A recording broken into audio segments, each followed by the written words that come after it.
Bu holat ota-onani ortiqcha qo'rquv va tashvishiga olib keluvchi, noto'g'ri tushuncha, noto'g'ri davo, noto'g'ri tashxis va ortiqcha keraksiz dori-darmonlarni qo'llanishiga sabab bo'luvchi va bundan tashqari emlanishni orqaga suruvchi jarayon hisoblanib, bu chaqaloqlik davrida uchraydigan ichak kolikasi hisoblanadi. Lekin bu holat funksional, o'tib ketuvchi jarayon hisoblanib, 3-5 oylikgacha davom etadi. Asosan bu tunni ikkinchi yarmiga borib kuzatiladigan, ya'ni chaqaloqlarda kuchli sababsiz yig'i kuzatiladi va ota-onani ortiqcha qo'rquviga sabab bo'ladi. Lekin bu o'tib ketuvchi funksional holat hisoblanadi.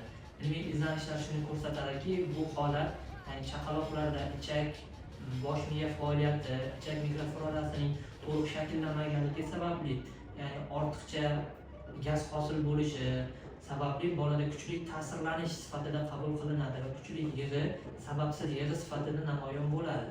Qachonki bolada, ya'ni sababsiz kun davomida 3-5 marotaba yig'lash, vazn qo'shish va undan tashqari tirishish holatlari va lab, burun atrofida ko'karish holatlari kuzatilayotgan bo'lsa, bolalarning nevrologik va tolog bo'limiga olib kelishingizni tavsiya beramiz.